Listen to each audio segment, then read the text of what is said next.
Well, howdy there, folks. Welcome to the Blackwolves Hoedown. That's my vote. That's my vote for the name.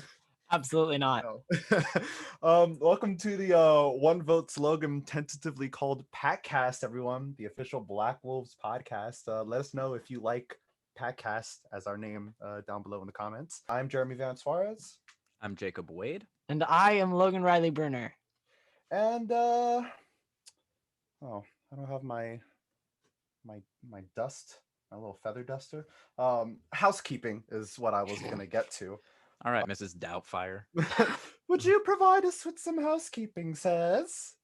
Sure. We took a week off, which was very nice. It was good to rest for a little bit. That's not something we do very often. But during that time, we recovered. We've been working on some secrety things that I'm hoping that we get to reveal within the next week or two.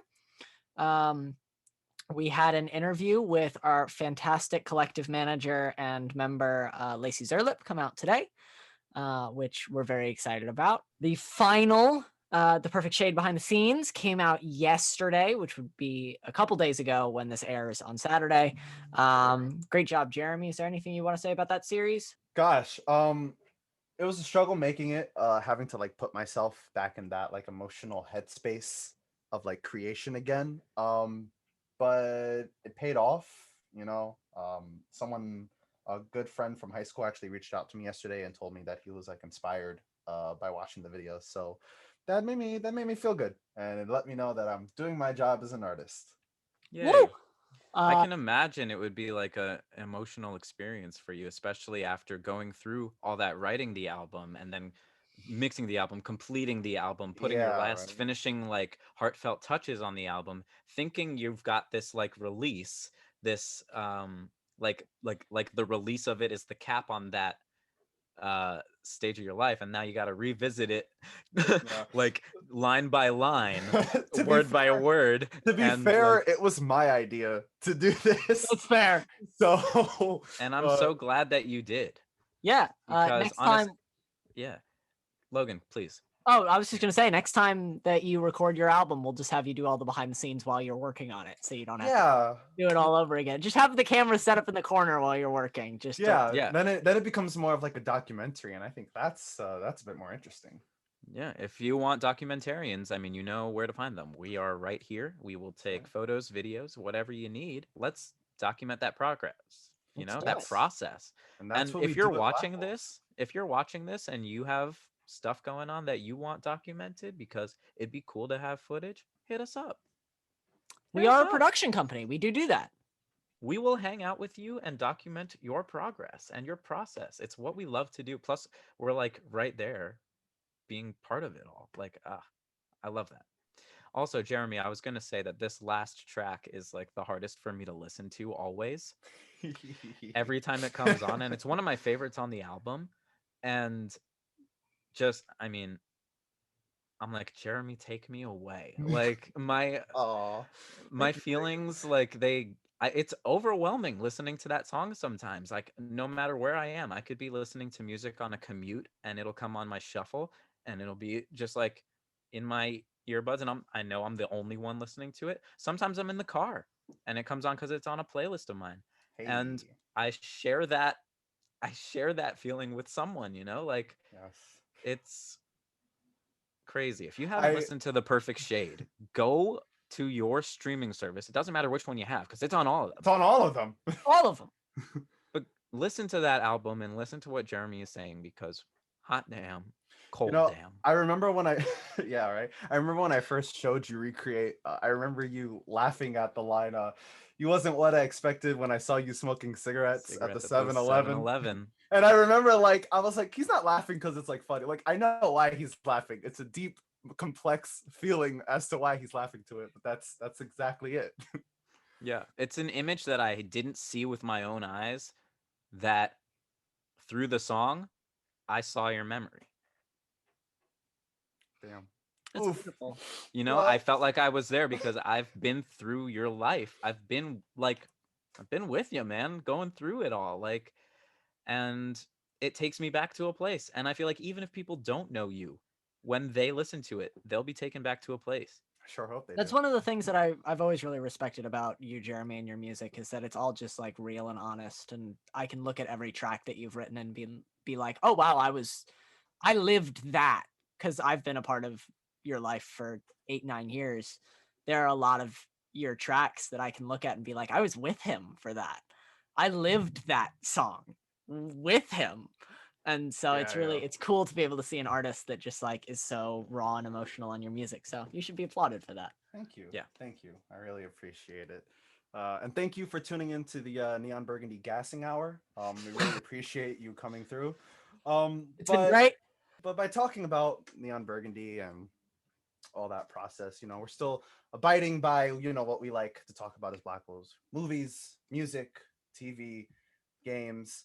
Speaking of TV, can we please talk Yes. about WandaVision? Yes. Absolutely, we can. Like, Without is going into this- too much detail, but yeah. Before we get into spoilers, I just want to say right off the bat that it is one of my favorite things that Marvel has come out with to date. Like Sleeper all the hit. movies, all the TV shows, it's up there as one of my favorite things.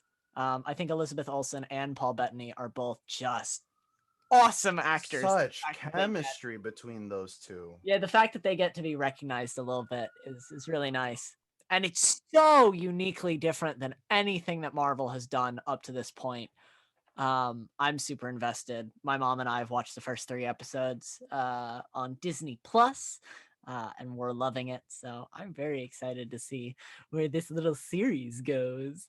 Yeah, I'm loving what Marvel's doing in general with those characters that they haven't fully fleshed out in movies, like these characters that have gotten like plot points but not character arcs. If you've seen the trailer of the show, you like know that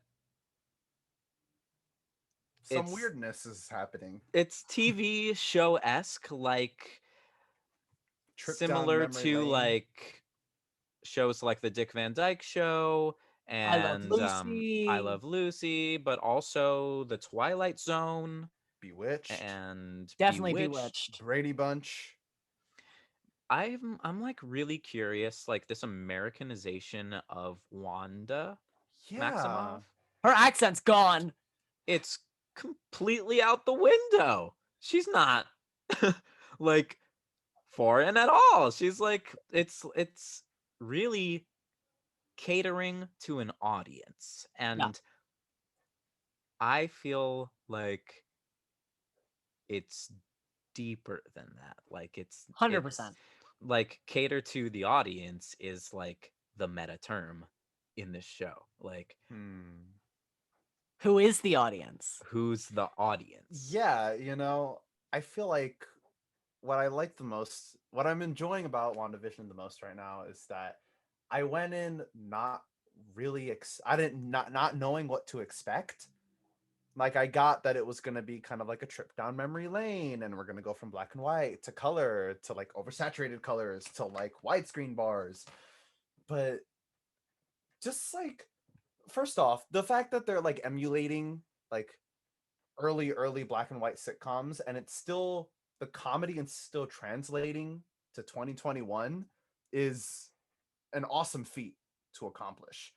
The chemistry between Elizabeth Olsen and Paul Bettany is just so like sugar and honey sweet. But if you are up to date on your MCU lore, like, you're already like a step ahead of the game, because you're like, this can't be happening. Like, You know how their is this? fate. You already know their fates, and so having that dynamic play out, like it must be so interesting to hear what someone who's like brand new to the MCU is doing, like watching the show and like wondering like what the show's about. I understand that it's not like your standard MCU fare. There's not Absolutely not. big explosions and There aren't any explosions. There's no no car explosions, there's no chases, like, chases, there's no Fights. combat, there's know? no yeah. It's definitely a different, piece of cake for Marvel. And I like, this is how phase 4 starts. Originally it was supposed to be Black Widow, but with the times we live in now, this is how we're introduced to this new era of Marvel, and it just I feel like not only is this a good show, but if you're up to date on your Marvel Cinematic Universe and you love the MCU, then I think you should be getting really excited for what this could mean for the rest of Phase 4. I feel like I was one of the people when Endgame came out that was like, okay, I'm good. I'm done with Marvel for a little while. I need a break. And I feel like the amount of time that I've had since Endgame has been like the perfect amount of time for me to be like, all right, I need Marvel again. I need my comic book like fix, so that now I'm very much in the boat of like, I need to watch the latest episode when it comes out. I really want to see what's happening next. It's nice to be back in a place where I Yes. actually want to see a Marvel product, and I'm not just like, well, if I miss this one, I'm not going to understand the next 5, so I've got to go watch this. It's like, Yeah. I actually have a desire to catch what's going on, and as kind of a casual comic book fan, that's really nice to not feel like you have to be a hardcore fan in order to appreciate what they're doing, that you can sit back and still find that desire to want to keep watching without needing all the like interconnectivity of everything. Yeah, I couldn't agree with you more. Right. I was just gonna say that I think that Black Widow was gonna be like the close of Phase 3. Phase 3.5. Yeah, it was gonna It be was like gonna be the segue piece. yeah, right? Because Black Widow has to Meet take her place fate in the past. It has to take place in the past. It's so been more than a year of yeah. Endgame. I feel like it's been memed. Like, I don't know. Yeah, I was like, should I? Yeah, of course. But yeah, like, so that was like clearly part of that world back then. Whereas, like, I know for a fact WandaVision is like the opening of like something so huge, and they're really leaving us hanging on the edges of our seats Every trying episode. to piece together this huge puzzle that they're creating. It's like in episode 1 there's only about like 2 strange things that happen.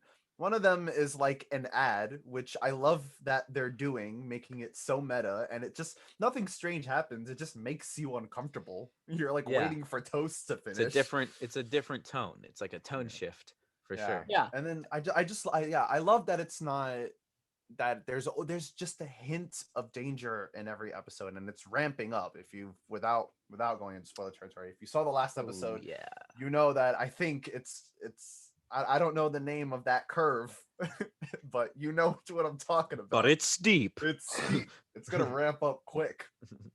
Yeah. It's exciting. It's a great show.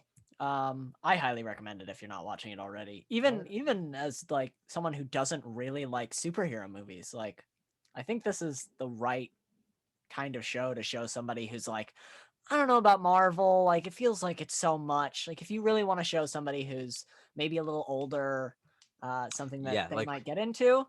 Yeah, the Marvel show for your mom. Yeah. Well, not my mom, but yeah, right. I remember my mom watched the first episode. Was like, I was like, "Ooh, I want to uncover the mystery." And she's like, "What mystery?" I was like, "Mom, Mama, pay attention. Don't you know? Don't you remember?" Yeah, it feels good to for Marvel to be around again. You know, Great show. We took a year off from it, and it feels good for to be excited about superheroes again in our film media. Yeah. Absolutely. In other film news, we finally got our first trailer for the 2021 monster fight epic Godzilla versus Kong. This movie has this movie I don't like. Is this part of a trilogy? Like first we got Godzilla, then we had Godzilla King of the Monsters, and now we have Kong. Well, technically, I think it started with Kong Skull Island. I think it's Kong Skull Island, Godzilla, Godzilla King of Monsters, Godzilla versus Kong. It's the Legendary Pictures Monster Cinematic Universe or whatever. Yeah. Have you seen Kong and Godzilla? I haven't seen Skull Island, and I didn't see the original Godzilla. Godzilla. I did see Godzilla King of Monsters, right? Which I thought was a lot of fun. There was a lot of action and a lot of fighting, and that's what I signed up for. It was good. I'm surprisingly up to date on my Godzilla and Kong franchises. Like I've seen the last 2 Godzillas, and I saw Skull Island. Yeah, I saw Skull Island recently. It was it's good. it's not bad, Brie right? Larson, Samuel Jackson. Good cast. Yeah. I feel like I need Bill Hader to come back as Stefan for just like one episode to explain the trailer for Godzilla versus Kong. It's like This it's movie got has everything. everything. Monster, giant apes, giant lizard monsters, fights on islands. I miss that character, and I feel like it's the perfect opportunity for that. To be honest, I wish I have seen more Godzilla content, like some of the classics, or like even some of like the animated movies, because I know Godzilla is very beloved overseas, way more than in America. But I've been pretty satisfied with these recent Godzilla movies. The first one was a lot more of like a human drama kind of thing, and then the second one found its way to balance the human drama and the monster fights. And so I'm looking forward. And they have a tendency to be a bit melodramatic. A bit.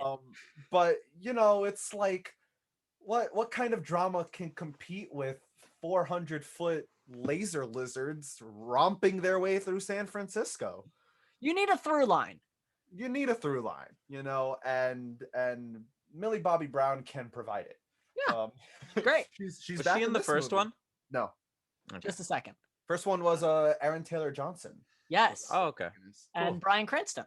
And Bryan Nice. Cranston, yes, who famously was on screen for like 20-something minutes. Yeah. Oh, really? He's All in and together? out. He's in and out. And I remember the promotions for that movie. They were like with Bryan Bryan Cranston. He was all over every poster, and then everyone was like, "What? Where'd he go?" Dude was barely in the film. Hey man, he got his millions and he checked out. He got out of there. Great. But, Good for him. With all this coming up, I have a question to propose. With a follow-up question afterwards. But first up, place your bets, folks. Who's gonna win, Godzilla or Kong? Godzilla. Yeah. Sorry, Kong. Godzilla's got Oof. lasers. It's really at the end of the day, it's Godzilla's trilogy. It's his movie. It's the cast from his movie with the director of his movie. Like it's his movie. Yeah. Plus, I feel like Godzilla's one of those monsters that like only gets stronger with age, whereas Kong like getting a little old. He's getting a little old by now because he was like an old legend by the time that Skull Island was like a thing. Yeah. I'm sorry, I was just taken aback by the unanimous vote of confidence in Godzilla. I mean, if Kong ends up winning, that'll be a really interesting change. It's just the moniker King of Monsters has always been Godzilla's title. Yeah. And I feel like you're rooting for Kong as like an underdog because like he's more relatable. He's got like the whole touch with the human thing. Like they've got like a relationship they kind of going gave on. that to Godzilla in his most recent movies, this like connection, but it's never been that God and Adam connection that Kong always seems to have with someone else. True. Yeah. Godzilla's just like, you live because I let you. Kong is like, we can help each other grow. I got you. Yeah. Yeah, exactly. Yeah. Well, I have to say, I feel confident in Godzilla. I mean, laser abilities alone, like in the lore, I think King Kong is only about half Godzilla's height. So I have my suspicions about what's actually gonna happen. Well, in the Godzilla trailer, you versus can Kong. see that he's like he's smaller. He's smaller, but they're a lot. Like in actual lore, Godzilla's like 450 plus feet, and Kong is like 180 something feet. Like it's a pretty big size. The disparity. huge size difference. So the fact Godzilla's Logan's taller like than the 40 Empire feet, State period. Building. Kong climbs it. Like yeah. So I have my suspicions about what might be going on, especially if you also saw King of Monsters and stayed until after the credits. I have my suspicions. I think some people might not say they are. I think there's some hologram bullshittery going on. I'm just saying. Memory unlocked. Right? Oh my god. That tease. They've been prepping this for like 3 years. That tease that doesn't show up, or they're not hinting at all, in this movie, but just because of the size disparity alone, it's also one of those things where it's kind of like Batman v Superman, where it's like they're gonna start off as rivals, but by the end of the movie they're gonna be fighting a common enemy. It could go that route. It could be the end of a trilogy, so maybe they do let Godzilla pass on. There's a few ways that this can definitely go. What's up, Jacob? What's up? Nothing. I think Kong's going down. Yeah, we'll see. Or I actually think Jeremy might be right. There might be some like greater threat that shows up that they have to work together to beat. We'll see. That's so played out. Yeah. Or they really gotta buff Kong, because Godzilla took down 3 monsters in the last movie at the same time, mostly by himself. So there are also some other trailers that have come out pretty recently. Oh yeah, tell us about it. Well, there's a couple that stick in my head. Judas and the Black Messiah is coming out in the next week or two, featuring fantastic Dominique Thorne. I'm very excited to see that one. I think it looks really, really good. There is also a trailer for The Courier with Benedict Cumberbatch, which just came out, which is about a businessman during the Cold War from Britain who works as a spy. That looks exciting. Haven't seen that. Don't shoot me. I'm just the messenger. I'm just the courier. There's The Silk Road with not Benedict Cumberbatch. He was in The Courier. Again? The Silk Road with Nate Robinson, who is also in A Teacher. I really dug for a while, but then lost track of watching right as it got to the saucy part, the problematic moments. The teacher part. The teacher part, which is about the Silk Road, the website that was created in the early 2000s to sell drugs online. Black market, baby. Oh, that's Black market, baby. There is The Little Things with Denzel Washington, Jared Leto, and Rami Malek, which is kind of Seven-esque. Looks like a serial killer movie. Very excited about that. There was a trailer for Cherry with Tom Holland that came out. Oh yes, that Cherry. Really I think we good. talked about that 2 weeks ago. We did talk about Cherry. Cherry looks really cool. I'm just flipping through my trailers to see if I missed anything.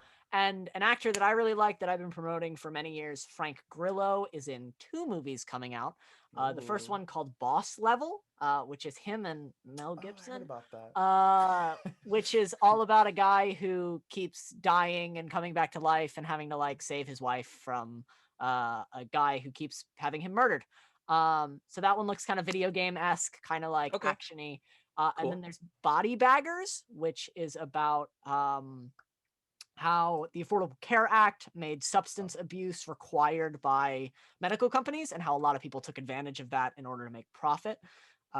He's playing the head of a rehab center who is trying to make profit off people in rehab. Wow, serious role for him. I feel like he's usually an action star, and right? Now so that's exciting. Like a doctor. Yeah, those are 2 movies that I think look really cool. And I really like Frank. I think he's a really good actor. I think he's very underappreciated.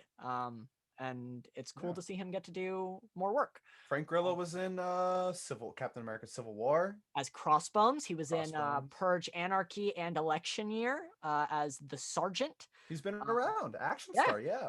He's a bona fide action star. He is really good at it. He was on the series Kingdom, which I believe is now on Netflix, which was a boxing show, which he was really good at. He's been really into martial arts for years. He's great at fight choreo. Nick Jonas is in that one. Yes, watching him do fight choreo is just always exciting to watch because he really commits to it. He's really good. There's a story that I remember in an interview between him and Chris Evans in the elevator fight. That both of them left that scene in Civil War covered in bruises because the cameras were so close that when they pulled punches it was obvious, and so Frank just looked at Chris Evans and went, just fucking hit me as hard as you can and we'll just go at this. And so the next day he just had welts from Chris Evans just hitting him. Nice commitment. You do what you have to do to get the shot. So that's why they get paid the big bucks. Yeah, very excited for those. But those are the movies that really I've been keeping an eye out. The one that I want to highlight specifically, though, is Judas and the Black Messiah. I think that's going to be an incredible film. Does it come out this week?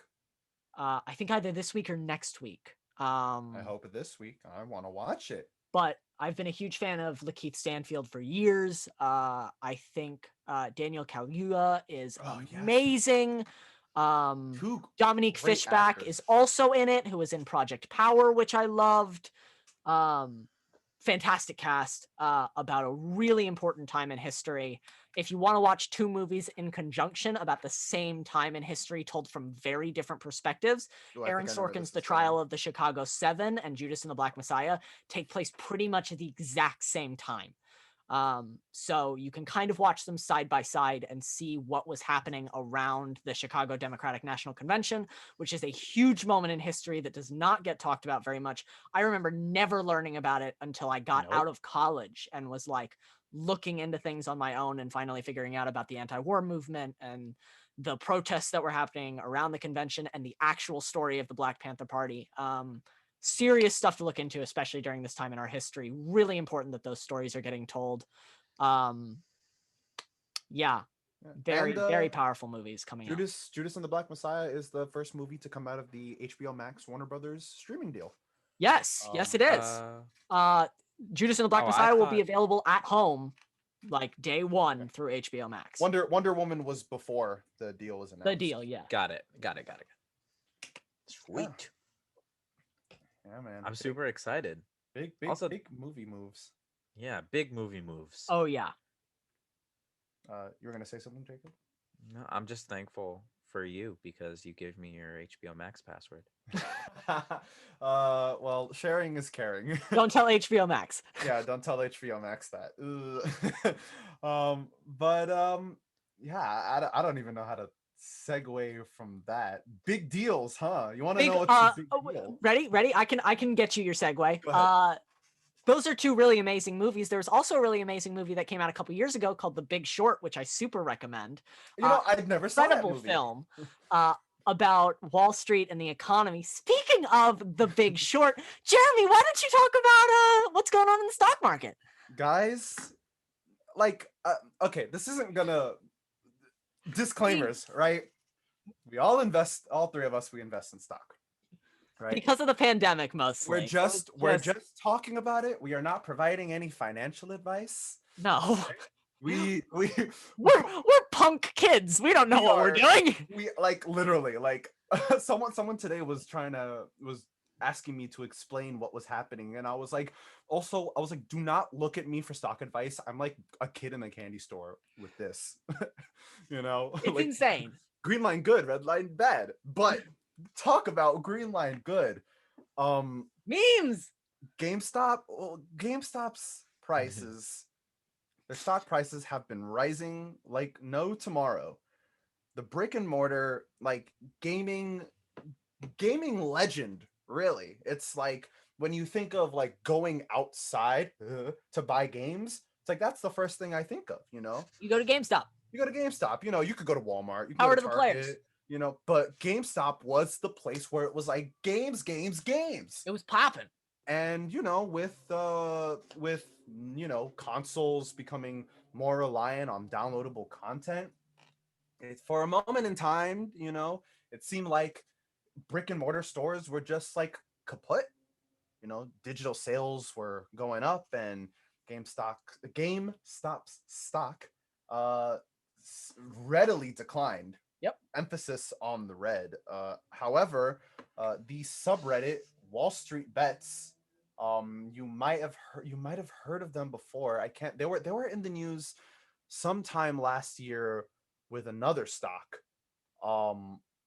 But basically Wall Street Bets is a community of Redditors that come together to post memes about stocks.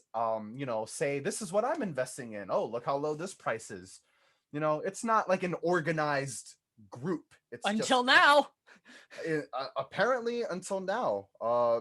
GameStop's prices, this is probably something that I should have pulled up beforehand. While you pull that up, I'll give a little bit of background. I mean, I have it already. A week ago, Oh, well, it disappeared. Please continue, Logan. All right, a little bit of background. The reason that The Big Short was a nice little transition into the story is there's this thing called shorting. Shorting is the idea that you look at a stock and you say, I think this stock is going to plummet in price. You go to investors, specifically hedge funds, have been really the power players in this. And you say to them, I think this stock is going to drop another $25. You give me $500,000. I'll take that money. And when the stock hits this price, I'll buy. We'll short the stock so it keeps dropping, and then we'll buy low, and then we'll sell it so it drops again. The idea is to make short-term game at the expense of companies. A lot of people don't like that because it's honestly not okay. It's looking at a company and saying, we are going to take the value of your company and throw it into the ground so we can make a quick buck. Wall Street Bets has had an issue with this for quite a long time, and people have been talking about GameStop specifically since at least 2019. That was the first indication that this might have been a tiny thing. There were people kind of saying, you should invest in GameStop. I'm looking at GameStop stock in the throes of August 2019. $3.32 a share. $3.32, folks. Nothing. A week ago, it was $39. They rose up pretty well. But that was a week ago. Today, here and now, it's risen up a staggering 710%. Currently, the market's just closed. Currently sitting at $318.01. And this was God. all begun by Wall Street Bets, because Wall Street Bets said, we're tired of this. And we like GameStop. It's a cheap investment. If all of us pool our resources together, this has been an idea for a little while, we can make the stock spike. And that was an idea in theory that was then helped by the shortages, because the idea of shortage is Jacob lends me $500,000. He says, in a month, I want you to give me the profit. So after a month, I need the money. And if you're GameStop, you're not making much of a profit. You're not making anything. You're losing money. And so what happened was all of these shorts started to come up as the price started rising. So all of the hedge funds and places that had fed money into this had to eat their investment, because you have to give the money back. That's the point of the short. So as they all started eating this investment and basically pulling pins on grenades that they couldn't throw, the price just kept going up and up and up and up and up and up and up.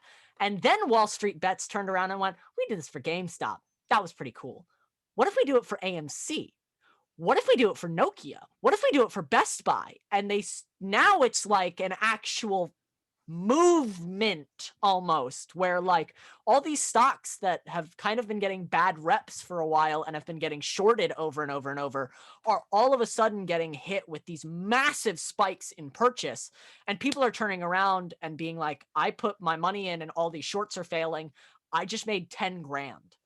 I just made $100,000 from the fact that I put a bunch of money in. I was invested in AMC and didn't know about this, and I went from being down $40 to being up $500. It's insane. This really freaky to look at. Yeah, it's weird. It feels like Microsoft in the early 2000s. It's honestly like my eyes started bulging when I saw it. This story is so real that it feels fake. This feels like a movie plot. Yeah. This feels like something this feels so New Year. I don't even know how to describe it. It's temporary. 100%. It's temporary, yeah, because look, people are making I read an analogy that this is kind of similar to a pyramid scheme. While it's not a textbook definition one, you're kind of betting that I'm gonna buy at 300 in hopes that some other guy buys at 350.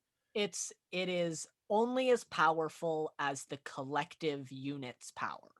As soon as, and it happened a day ago, that it hit 300, and then all of a sudden everybody sold and it went down to 70. And people were like, that's it, it's over, it's done.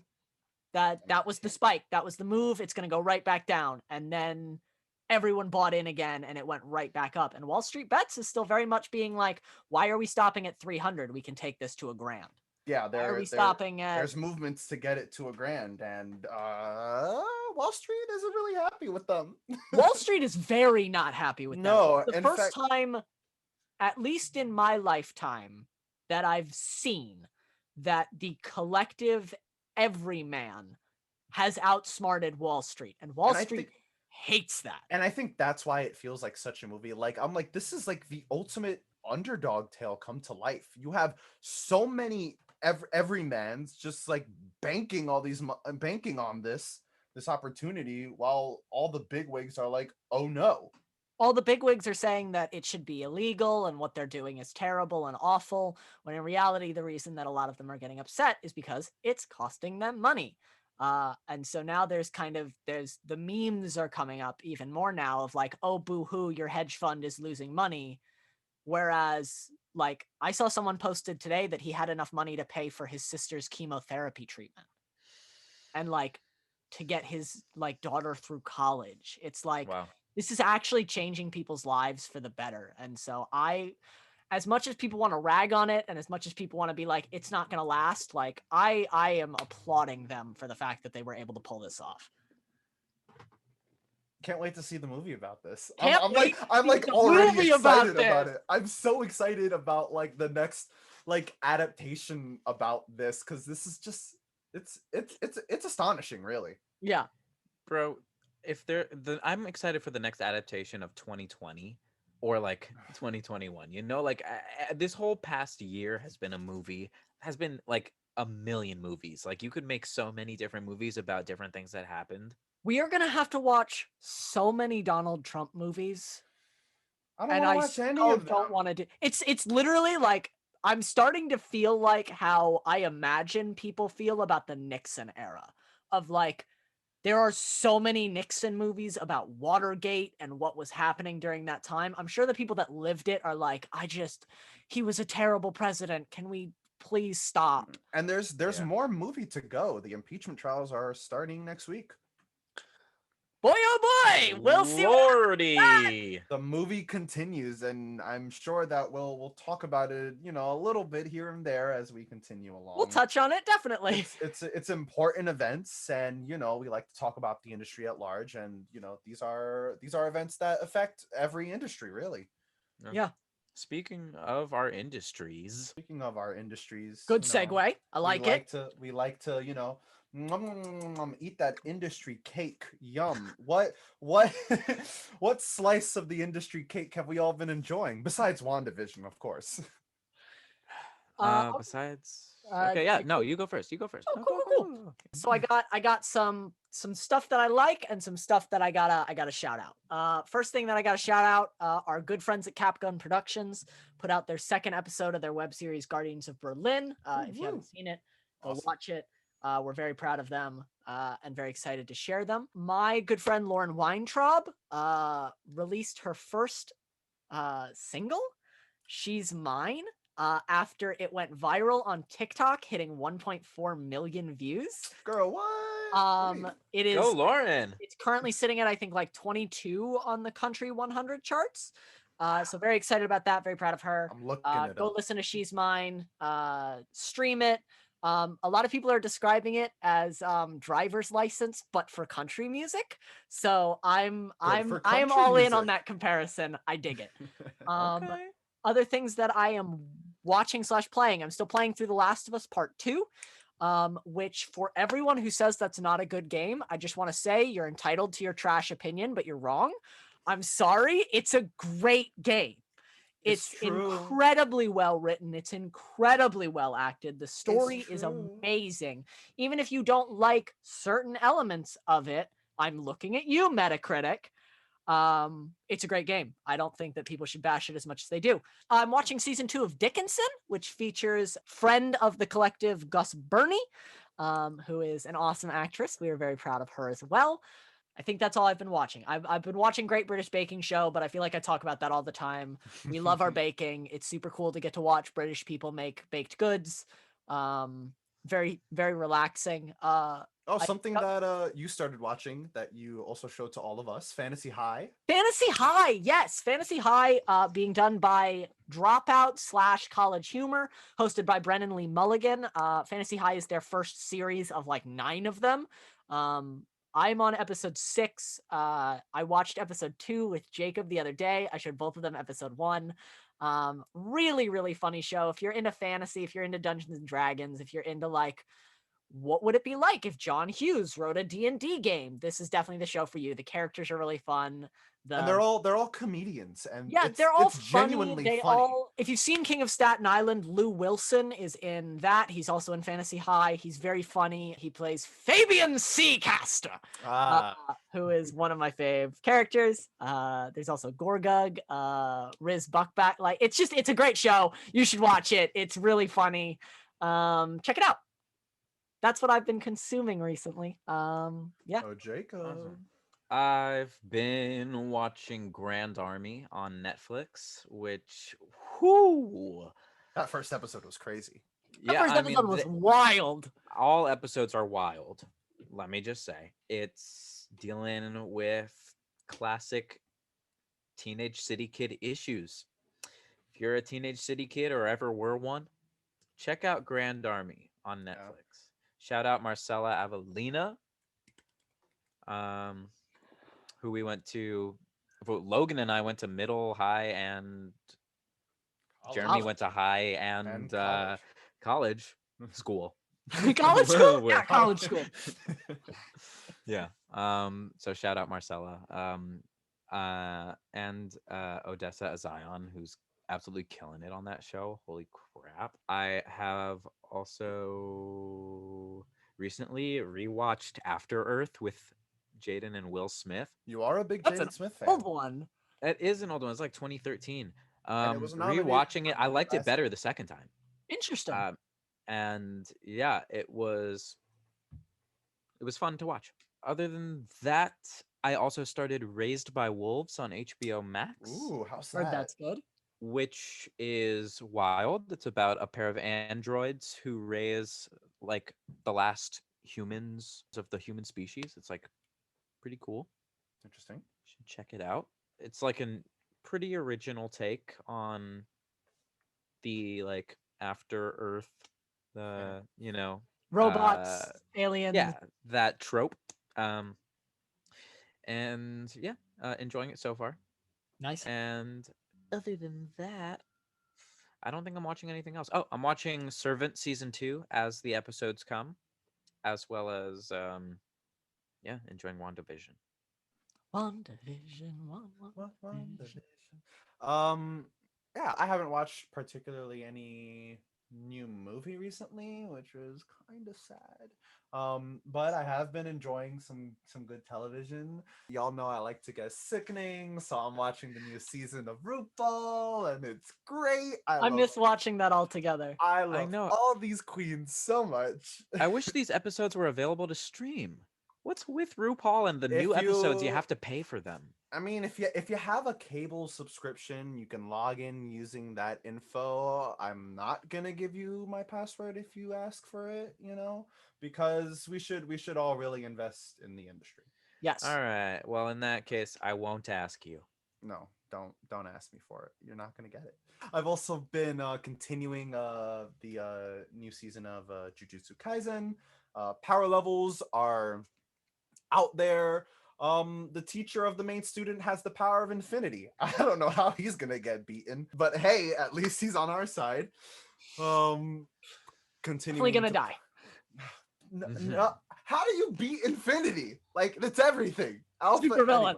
Anyway, I'm continuing to play Animal Crossing. It's wonderful. I just redid my whole house. It looks fabulous. I feel like the Happy Home Academy is gonna give me an A on this next one. And I've also started playing Persona 5 Royal, just enjoying that story over again, that addictive jazz music, the wonderful, it's basically watching an anime, like, with some, and then you control the attacks and stuff. But as I look around my room to make sure there's no secret content that I've been enjoying, no, I think that's about everything. I'm still thinking about Tenet. I can't get it out of my head. I'm sorry. I'm sorry. I'm really sorry. I play like Call of Duty and I'll put Tenet songs on it just because the mood is just so right. You know, like, what are you gonna do? It's Christopher Nolan. I got a giant poster of one of the man's movies. Come on. You're a big fan. I'm a big fan. I love it. I'll eat anything he gives me as long as it's not like complete garbage.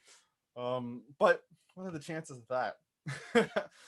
Well, thanks everyone for sticking around, watching this PackCast, this Blackwolves Hoedown. I like it. Yeah, it's not bad. It's not bad. I don't know. Blackwolves Hoedown was kind of a joke, but now I'm like seriously considering it. Oh no. Welcome to the Blackwolves Ranch. Yeah, thank you all for tuning in. Because you know you're watching this on a television box. I'm Jeremy Van Suarez. I'm Jacob Wade. And I happen to be Logan Riley Bruner. And we happen to be so grateful for you. Thanks for watching. See you next time. Bye.